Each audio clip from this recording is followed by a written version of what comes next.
Gue ngerasanya mungkin bukan sibuk tapi produktif, karena itu dua hal yang berbeda. Ketika lo sibuk, lo mengerjakan banyak hal tapi hasilnya tidak terukur dan lo mungkin menuju ke sebuah tujuan yang gak jelas gitu.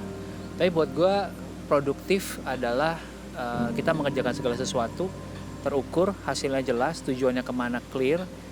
Mungkin bedanya kenapa orang lihat itu sebagai sesuatu yang sibuk, karena gue tahu gue pengen accomplish sesuatu yang besar dalam jangka waktu yang mungkin lebih pendek daripada orang lain berharap, sehingga kelihatannya ya I know to get that I need to work maybe twice as hard with extra hours.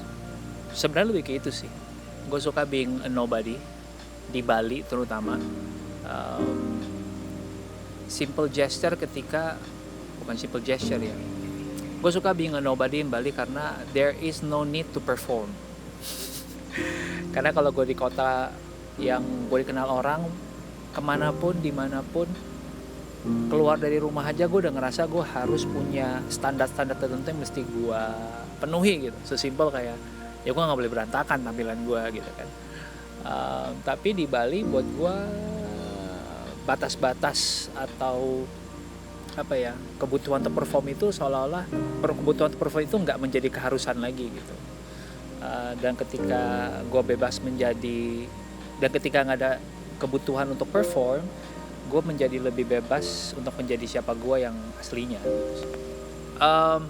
Sebagai penulis, setelah bukunya rilis pasti ada ngerasa kayak aduh kayaknya dia bisa diimprove lebih baik, harusnya gue kayak gini, harus angle-nya bisa begini ya, mungkin kalau gue riset lebih dalam lagi bisa dapet ini.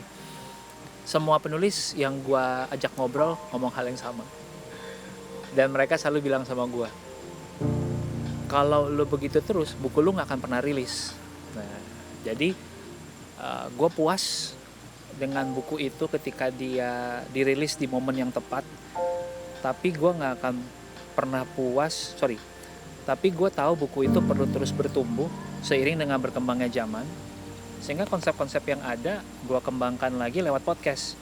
Maka You Do You ini gak berhenti di buku, lanjut ke podcast, obrolannya bisa pindah ke sana. Apa ya, Mar, gue puas dengan apa yang bisa dicapai dari buku ini, dengan orang-orang yang udah bilang buku ini ngebantu mereka, orang-orang yang tadinya nggak ngebaca buku jadinya baca buku. Tapi gue tahu masih banyak lagi yang bisa dilakukan lewat buku ini. Nah itu yang gue salurkan lewat podcast.